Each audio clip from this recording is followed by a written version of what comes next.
Password for Acts 2:38. ACTS 238, or is there a colon or semicolon? ACTS 238.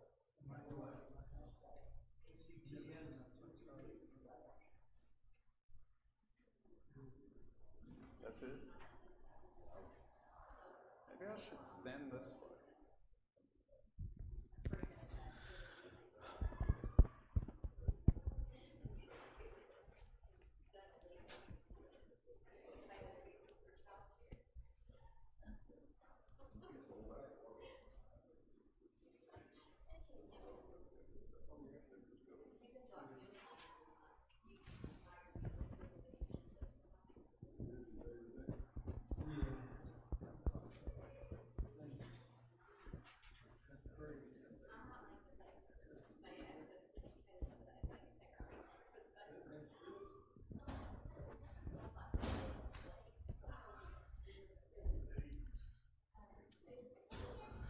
All right, we're going to go ahead and begin. Good evening, everybody. Good evening.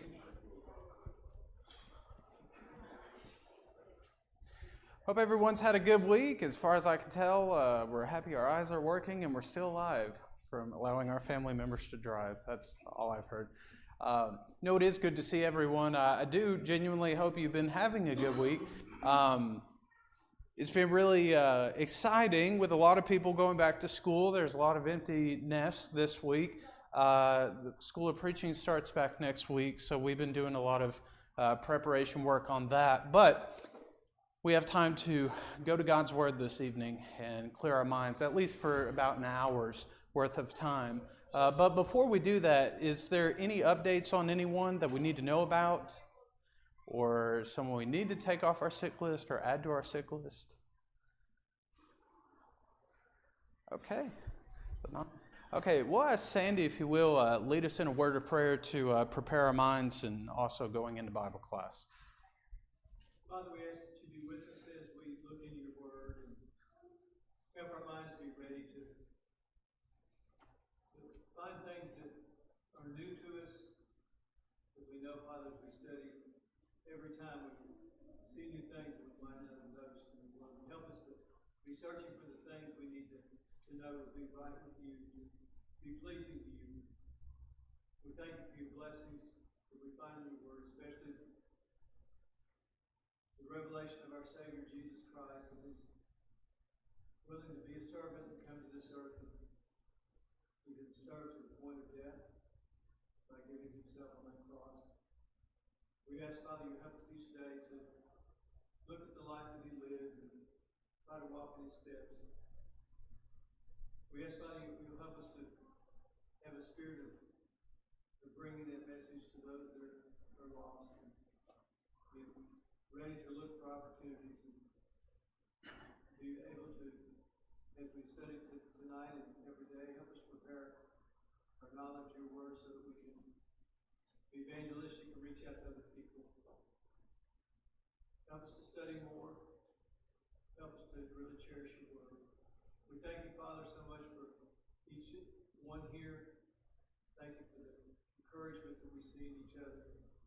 Help us to always be looking for ways to build each other up, encourage each other. Be with those that are physically ill and need your help. Be with those that take care of them. Go with us now, Father. Be with us so we can serve you better and be pleasing to you. In the Son's name we pray. Amen. Thank you.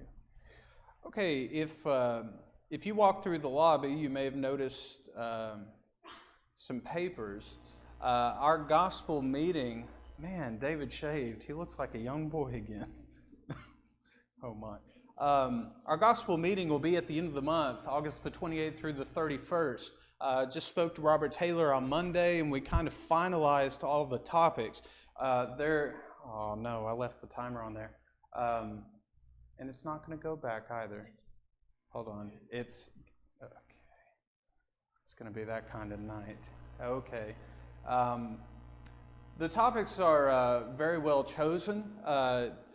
Robert's been praying about it for a while. When we asked him a few months ago, I know it's going to go to the next slide here in a second. But he's been praying a lot about these, and all the topics are very, very good. I would highly encourage, if you know anybody who is a part of the Baptist Church or anybody who claims to be a Christian, they don't have to be a Baptist, invite them to this meeting. We're going to be talking about a couple of things with total hereditary depravity. Are we born with sin? Is someone actually saved when they go out maybe a week after they've been baptized or become a Christian, as they would say, become a child of God and they sin? Were they really a Christian to begin with? Well, we want to see what the Bible has to say about that. Also, Monday night, I think is going to be one of the bigger ones. The God of emotion, example, and eternity. He controls all three, but He doesn't rule supreme in emotions and forget about His law. Faith has to be an essential aspect of our walk with God in order for us to be right with Him. Our eternal destiny is not based on feelings only. It has to be feelings that are dictated by our faith, which lead us into the way to become saved if we're faithful in this life. So Monday night's going to be big, but here's the thing we need to do. One, pray about it, because this is a big deal. Number one, faith in this area is Baptist. And you probably work with a lot of Baptists, or your neighbors are Baptist, or you've got a lot of family who are Baptist. We want them here. And the whole purpose on the piece of paper, the flyer that's out there, we want you to give those to every single person who is not a member of the church for this reason. We love them. We love their soul. We want to be in heaven with them for all eternity. In fact, at the end of the day, should they reject the invitation, that's not going to be on us. That's going to be on them. In fact, all we're asking for is, hey, let's be like the Bereans in Acts 17:11. Come, let's reason together. I know that's Isaiah 1. But hey, let's come reason together and let's see whether the things that we've been taught are found in the Scriptures. By the time we get done with the entire meeting, it's not going to be why be a Baptist. In fact, it's going to be very obvious we don't want to be Baptists. We simply want to be Christians, because that's what the Bible calls us to be. So if you need some more info, talk to me about that, but grab as many of those flyers as you can. We're going to be sending a flyer to every single congregation that's a Baptist church. Right now, I'm topping at 60, but should it call for more, if you'd like to invest in some stamps, be sure to donate to that fund. But we do have enough, at least for 60, that we're going to send to in this immediate area. So get the word out. We've got a month to work up to this, so let's make it a big deal, because souls are a big deal. In the 1950s, there was a test. It was called the Solomon Line Test. This particular exercise, it took people in two different ways. There were 37 people in this exercise, and there were two types of groups. There were control groups where people were by themselves, and there were also just open group forums where everybody had to pick an answer in front of everybody else. Well, it turned out of these controlled experiments that we find, 99% of the people, when asked what is the matching line between Exhibit 1 to Exhibit 2, 99% of people got the answer right. They were by themselves. They weren't left up to rebuke or being chastened. But when it came to the group answer, and everybody started answering out in the open, the scientist decided to plant a bad seed in there. So he told one person, I want you to choose an obviously wrong answer. Well, he did. In fact, he chose B. I think B is the same size as Exhibit 1. They found out 75% of that group purposefully chose the wrong answer so that they wouldn't have to face ridicule. In fact, they were conformed to the answer of the first individual because they didn't want to make them seem stupid or dumb in any way. You know, unfortunately, in the same way, in religion, the masses flock, or people flock to the masses because they don't want to make the masses look wrong. It's almost like Jesus was wrong for saying, enter in at the straight gate, for wide is the gate and broad is the way which leadeth unto destruction, and many there be which go in thereat. You can look at this chart, at least I hope so. I don't know, Philip, it's black and white. I don't know if you can see that. If you look at Exhibit 1, you can obviously tell the line right next to it is the same size. You look at the second one, it's a little too small. You look at the third one, it's a little bit too big. Why do people choose an obviously wrong answer for the sake of appeasing everybody else. For those same reasons already mentioned. They don't want to face that kind of ridicule. They don't want to seem like they're superior than everybody else. But there's a biblical problem that we find when someone stands up for that which is wrong and they don't stand up for that which is right.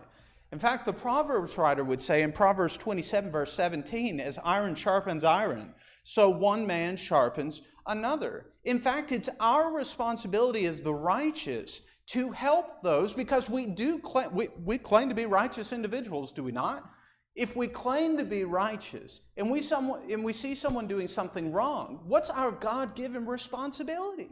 Well, it would tell us in chapter 12, verse 26, the righteous is a guide to his neighbor, but the way of the wicked leads them astray. If we claim to love people and do nothing about their eternal destiny, that's called being a hypocrite. But if we look for opportunity and we try to help them because we care about them, God's not going to hold that soul accountable to us, regardless of what their decision is. Now, what we want to look into as we dive further into tonight, let's go ahead and open up to Proverbs chapter 24. Proverbs chapter 24, and we'll begin in verse 11. Not every single one of these verses is necessarily going to be applicable to the responsibility of the righteous in view of an unrighteous and wicked society. But sometimes it might just simply be we're just trying to convert people who are they're conformed to this world. I mean, I can think of Romans 12, 1 and 2. I beseech you, brethren, by the mercies of God, that you present your bodies a living sacrifice, holy, sanctified unto God, which is your reasonable service.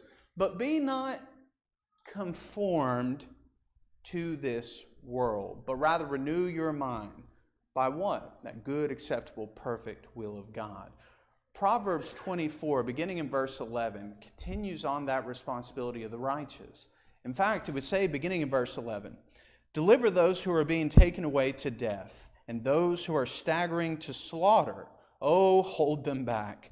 If you say, see, we did not know this, as if we didn't know they were struggling, does not he consider it who weighs the hearts? Does he not know it who keeps your soul? Or will he not render to man according to his work? My son, eat honey, for it's good. Eat the honey, for the comb is sweet to your taste. Know that wisdom is thus for your soul. If you find it, then there will be a future, and your hope will not be cut off. So what does this wisdom tell us to do? Well, the whole book of Proverbs is built on wisdom, but notice what it would say after making that point. Do not lie in wait, O wicked man, against the dwelling of the righteous. Do not destroy his resting place. For a righteous man falls 7 times and rises again, but the wicked stumble in time of calamity. We'll come back to that verse here in a second.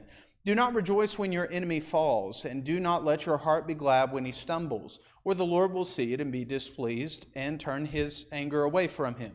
Do not fret because of evildoers, or be envious of the wicked, for there will be no future for the evil man. The lamp of the wicked will be put out. And my son, fear the Lord and the king. Do not associate with those who are given to charge, for their calamity will rise suddenly. And who knows the ruin that comes from both of them? These also are of wise sayings. To show partiality in judgment is not good. He who says to the wicked, you are righteous, peoples will curse him, nations will abhor him. But to those who rebuke the wicked will be a delight, and a good blessing will come upon him. Now let's work backwards just a little bit. Verse 24 and 25 clearly says, when we stand up for what's right, we tell someone what you're doing is wrong. Now I'm not talking about in kind of like you didn't think about it, you just let your mouth kind of shoot out words and you weren't really tactful necessarily in how you said it. You just said it because, well, God tells me I need to stand for this. Well, that's true, but there's also a season for everything. We've already talked about looking at Galatians 1 and 2. Is there a time where it might be better if we talk to someone in private as opposed to in public? Well, that Solomon test sure did show if 99% of individuals taking that test chose the right answer by themselves, we might actually have a better chance of reaching some people if we just get them by themselves, get them away from the crowds, get them away from the people who are influencing them, and just talk to them one-on-one. You know, well, this might be a trick question. What's the best way Jesus works in your life?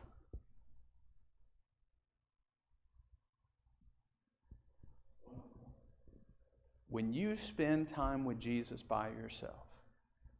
That's the only way. Spouses or married people, why do you love your spouse? How do you know them so well? It's because we went out with all our friends, and that's how I got to know them. No, you spent time with them. That's how you got to know them. Same thing works in our relationship with God. Best way to know Jesus, spend time with Jesus. That's how the disciples got to know him good. The 12 apostles knew him well, but I guarantee those 3 who spent more time in that closer circle of friends, they probably knew a little bit more about our Lord than the other 9. And I think that's because we can relate to that. We have intimate relationship, spouse. We've got our close friends, our BFFFFFs, how many forevers we want to throw in there. Or maybe you just call them really good friends. Maybe you don't go for the BFF stuff. Just really good friends. You know them. You know their personality. You know when they're having a bad day, a good day. You can just look at them and you can tell you're really good friends. And then you just have friends. You know of them. You don't really know them that well, but you know a little bit about them. You've known them for a long time. We have acquaintances. You've heard of them, but really there's no connection there. And then you just, I don't even know what's beyond an acquaintance. I've heard of them once or twice.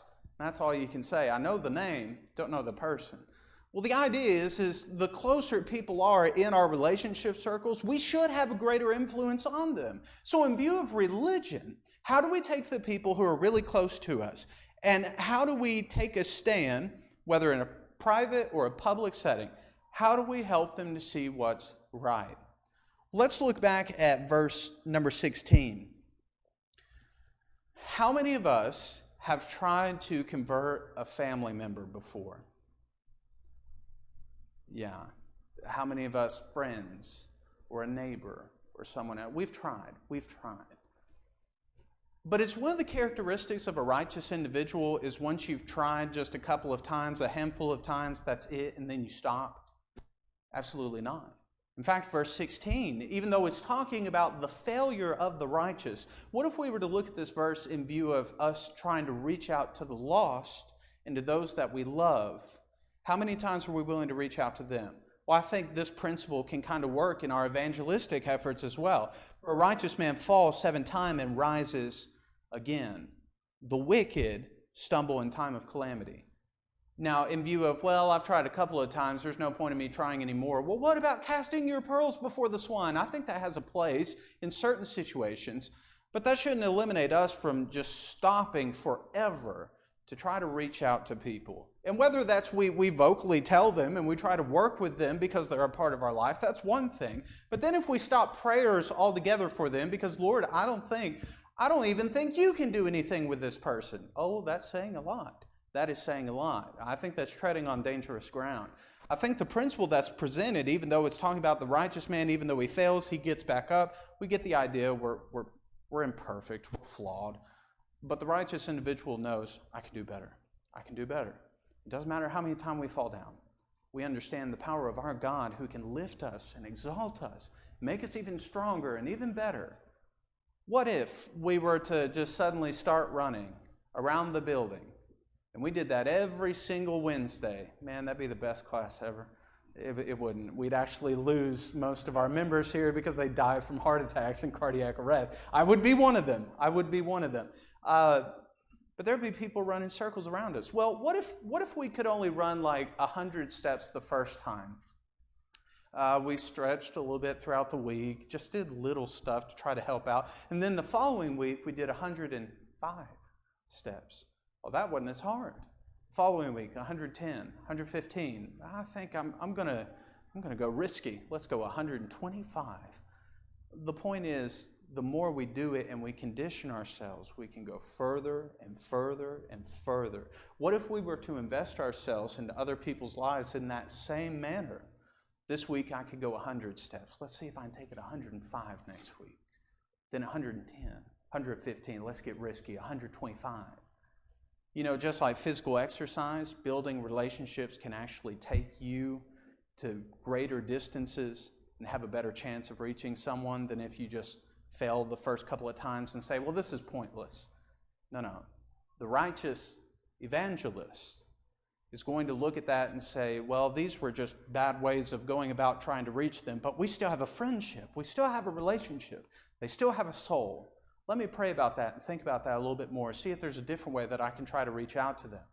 I think that's what this is saying. Maybe if we keep trying the same thing and it keeps failing, and we expect a different result than the first 5 times we tried it and it failed. I think that's the definition of insanity, continuing to try the same thing, expecting a different result when you get the same result every time. I look at the life of Christ. Let's see if we can just go off the top of our head. What are different ways that Christ reached individuals in the New Testament? He ate with sinners. Is that what you said? He healed people, ate with sinners, tax collectors, ate with them. So let's go a little bit deeper. He did teach, but in what way? Parables is one way. Maybe through illustration. It just, light bulb. Huh? Fed them, so not only accommodated their physical need, but also in satisfying a physical need, like John 6, he would say, you're going after that which perishes, but if you eat of my flesh, drink of my blood, you'll receive something that never perishes, for I'm the bread of life who comes down. So he took care of a immediate physical need so that it would eliminate any possibility to where they would not be receptive to the spiritual need. Now, they got to make a choice after they heard the message, but the point was he eliminated something that was on their mind physically so that he could better reach them spiritually. Some believed, some did not. What's another way Jesus taught?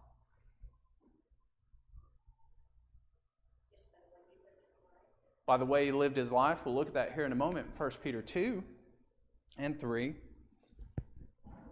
What about knowing the details of life? Oh, the husband you have surely is not your husband even now, for you have had many husbands. I perceive you're a prophet. That led into conversation. What if we knew the things that were going on in someone's life and we're just kind of looking for that opportunity? It's just, every time's awkward when it just comes up. What if we were to take advantage of the awkwardness, turn that turtle into a pet? We call it awkward turtle. I don't know if that's a kid thing or not. But what if we take those awkward moments, and maybe that's the opportunity God's presenting to us to try to help the people we know what's going on in life, and no one's really talking to them. No one's trying to help them. And we're not saying we're going to eliminate the problem, but if anything were to happen to them in this life and they weren't taken care of spiritually, would that not weigh on your mind if you didn't take advantage of an opportunity that was presented to you and now they're lost for all eternity? That would weigh on my mind. I had a chance. I didn't say anything. Interesting. So knowing different circumstances can really, really help. I think it's interesting in Mark chapter 6. We'll look at this in 2 different ways.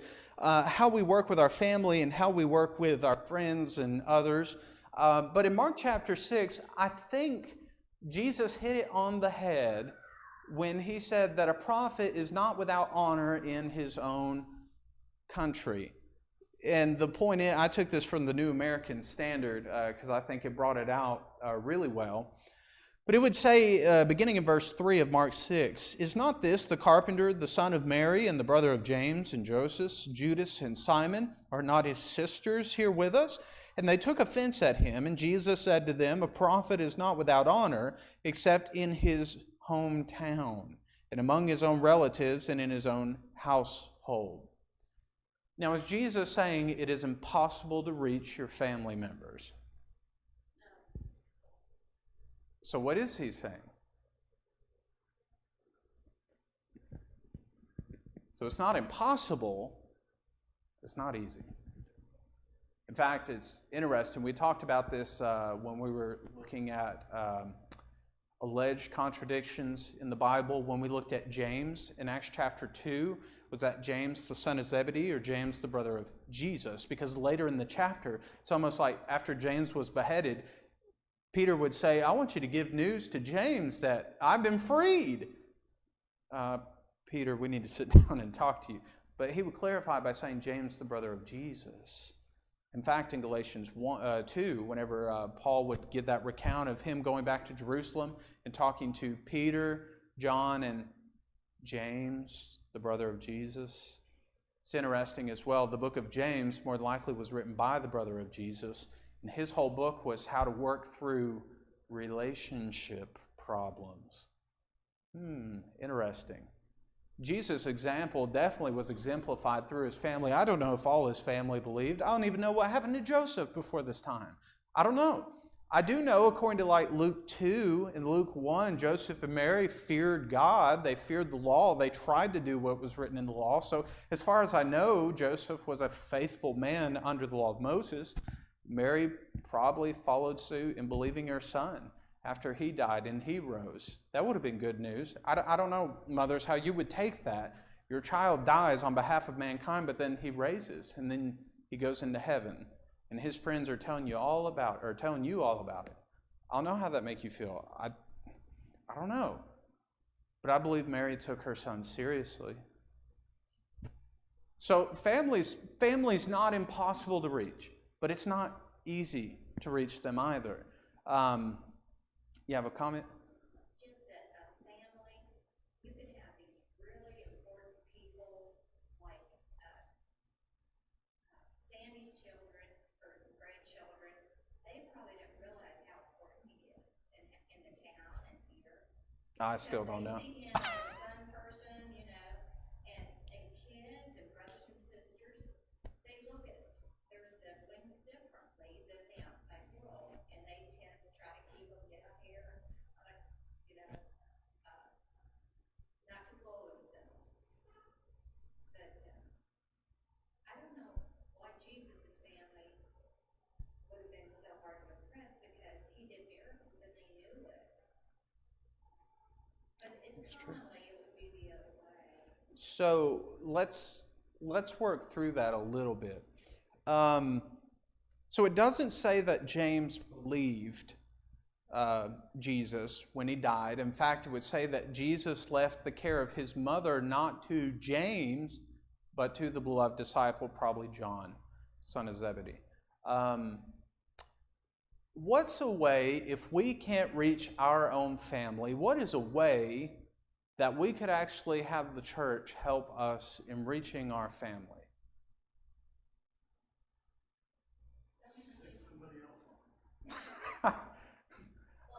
Those are loose words in this day and time where there's a lot of sicknesses going on. I know what you mean. My brother-in-law, how upset we all were because none of the family could reach him. Mm-hmm. One of his caregivers came in, he was a Christian, and he was able to get Roger to confess his sins, and he'd been brought up in the Church of Christ, but he, you know, life happened, and he was not repentant of it. Things he had done that everybody knew was wrong. But this one person reached him, and that was my prayer. I said, we can't reach him. Please send someone to help him before he dies. And it happened probably a week before he died. So, Well, I mean, that's the appropriate answer. You've got this other family called the family of God. If you've got grandnieces, grandsons, nephews and stuff, we got this hip guy here. I'm not going to say I'm going to do everything they do, but I like getting to meet some people. I also try to be relatable to the older generations. But what if you have an older sibling or a younger sibling who's a little bit up there in days of life? They've already gone through adulthood. They're starting to worry more about health problems. Do we not have a lot of people here who are up there in age? We have a lot of friendly folk. We have some weird ones too, especially people of reputation in the town, as you just talked about. But he's a cool guy. But that's the point. What if we were to extend ourselves, if we can't even help our own families, what if we were to take maybe our family by spirit? What if we were to slowly introduce them to our family members so they could build friendships and relationships, and maybe they might win them over to God? Me and Calvin recently, he probably wouldn't want me to say this, we recently had a peaceful allocation. His life was getting to him and it kind of snapped. Well, it led to a really good discussion. A really good discussion, because oftentimes it may be the case, like you were just saying, growing up in the same household, there start to be biases built towards maybe we're a little bit more harder on our family than we are other people. It's really good when we find people who just treat people equally across the board. I try to make myself one of those, not to boast of my abilities and stuff, but it's because I want to make sure everybody has an equal chance when they see me. I am who I am. Now, I may not give as many like dad jokes to you because maybe it might irritate you, and I know that. That took me a while to figure out. People don't like dad jokes, and sometimes it gets irritating. But that led to a really good conversation. I'm not going to treat you harder if it seems that way. There's no intention on that. It just simply shows, look, man, I love you. I love you when I say these things. And if I were to say it to someone else, I'm not going to say it because, well, the Bible just says that, so I'm going to go with that. Let me take that a step further and put the Bible in my life. I love you because my Lord loved you and He died for you, and I want to be in heaven with you. Don't you want to be in heaven with me? Turn it back with them. Make it a relationship thing. Don't just turn it into, well, the book says this, therefore we must. What if we were the living epistle sent out to try to reach them, like you're talking about the caretaker of your brother? That would have been a living epistle who would have, by example, helped change him. What if we were to implement and integrate just each other into our own family lives? Well, you wouldn't like the people in my family. Well, there's people of the world in every family. What are we going to be afraid of? What you did when you were a child, and now it's a funny story I now get to cherish and laugh about, and you may not like. I'm making that worse. The point is, we might get to know you a little bit better, but that's all right. We'll get to know each other even more in heaven. But what if we were to save your family before they were to pass from this life? Integrate God's family into your family, and it's incredible what God can do. So it's not impossible to save your family, but I believe it's going to be a whole lot harder if you try to do it by yourself. You're not seeing any kind of results. Any thoughts or ideas on that? Yes? Going back to Jesus' brothers and sisters, you think they had a bit of envy of him, kind of like being the favorite child, and that he had all this power, especially when he reached the age of 12? You know, I don't know. I mean, you think of David and his brothers, but in that case, it would say that Jacob did have a couple of issues. That was David's father, right? No. What was David's father's name? Starts with a J. Jesse. Okay, I was like, no, I'm thinking of Joseph's father, from Genesis. Okay, Jesse. Plain favoritism is bad. I don't know whether or not they may have been jealous. I don't know. I mean, that seems to be an issue whenever mom and dad do pick a favorite, and I don't know if that's inherent. I don't have kids. But I do know what that's like because mother has a terrible timing in telling the children, you're my favorite.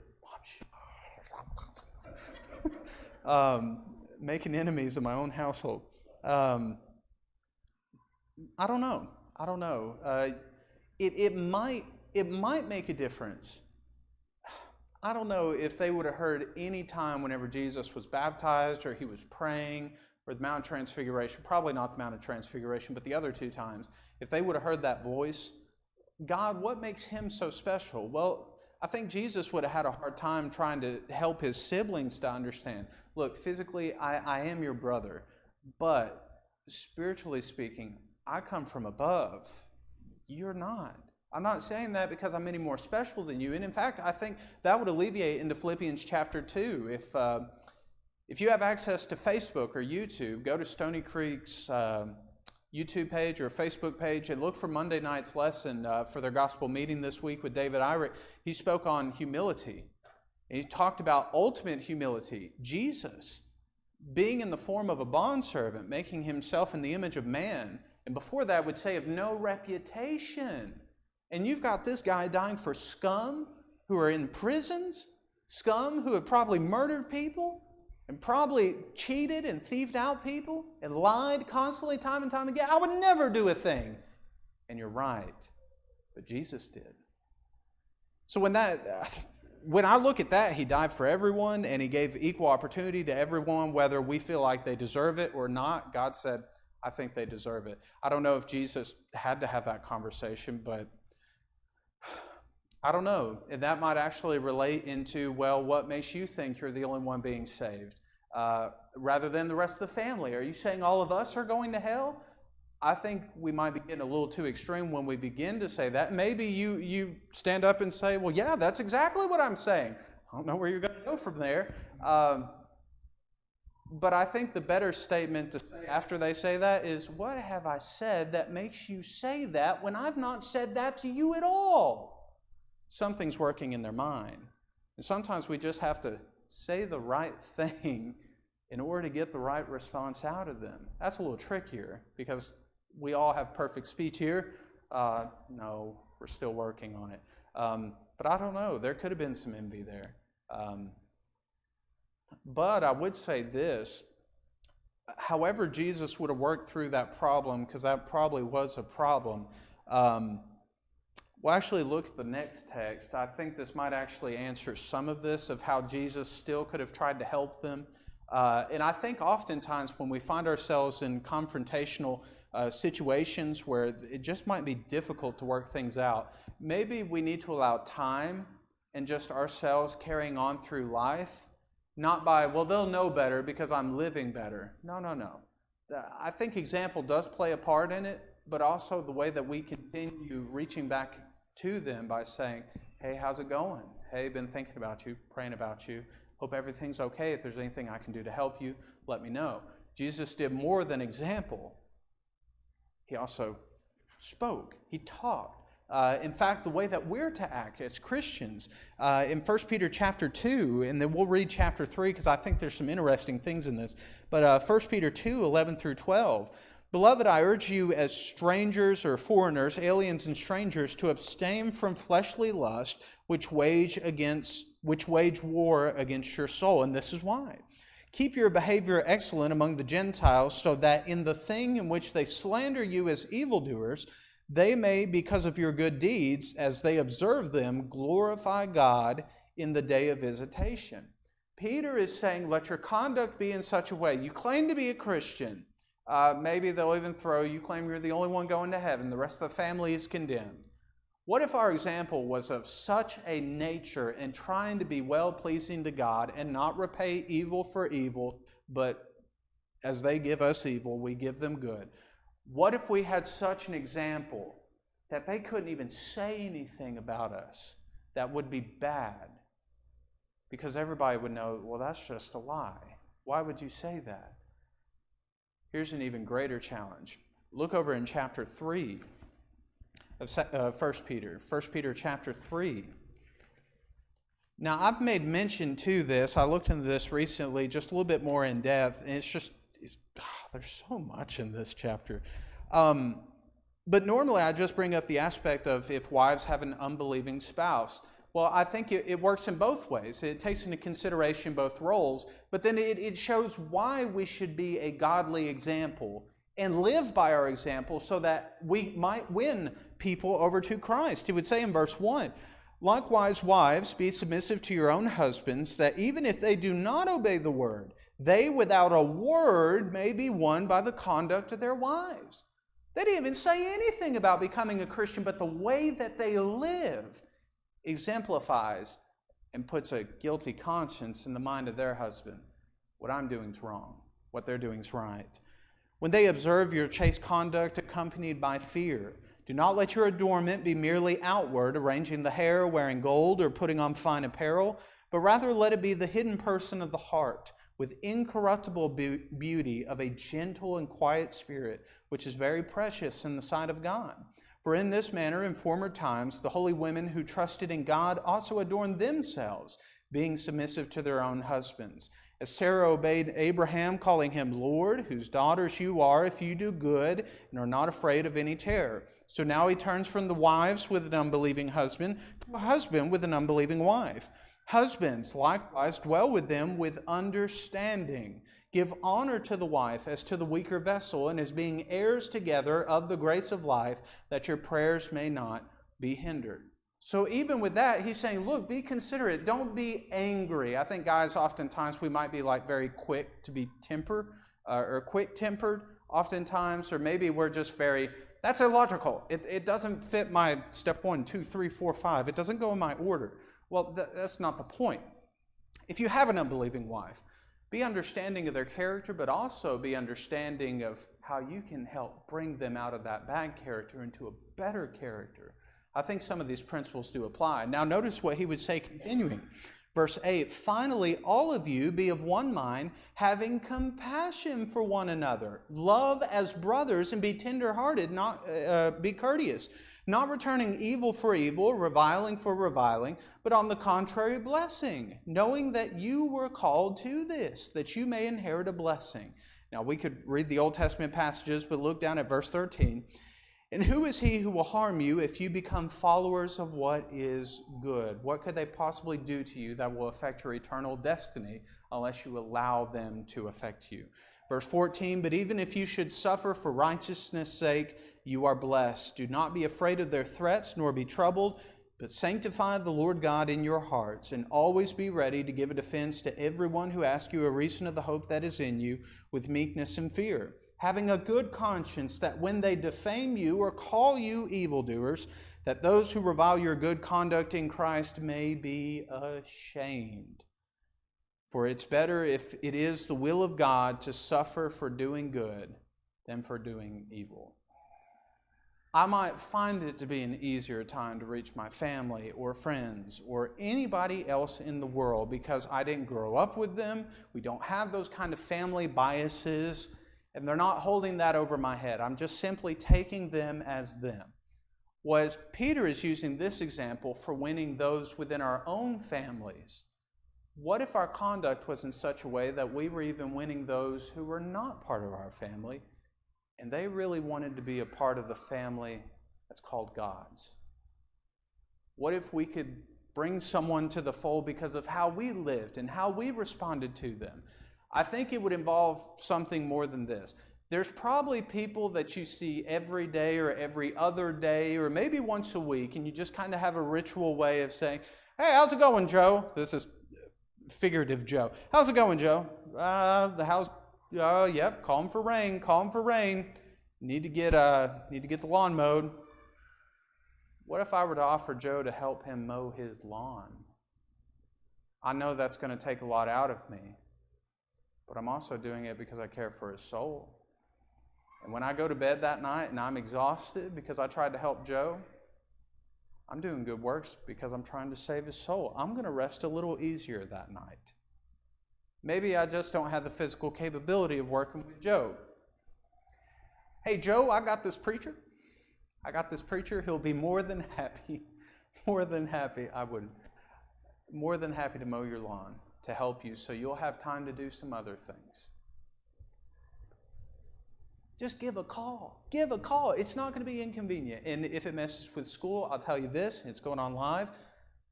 This is my field because this is my family. School's my family too. Lots of great guys, lots of good teachers. But we can get class rearranged.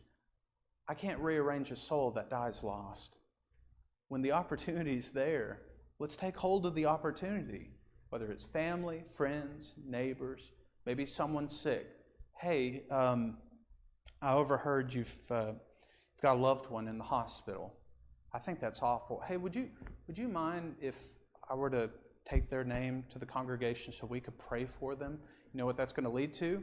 The cards that we've been trying to get more names for. Send out cards. It is helping in small ways. May not be getting the flocks or the masses flocking to us, but it is turning heads our direction. It's not necessarily for someone's like, well, how many did you have Sunday? How many did you have Wednesday? I think that's irrelevant. How many souls are we trying to seek and save? Well, we still have a chance to save them. Now, we didn't get into what we were going to essentially tonight, but if you didn't bring them, bring those two people that you asked questions to. And we're going to go through these and see if we can try to figure out some ways of brainstorming of how we can help the people you're trying to help, trying to understand where they are in their spiritual walk, if they believe in God. We might even try to figure out some ways of how we can reach out to them, if maybe you're puzzled as to how to reach them. So any thoughts or any questions?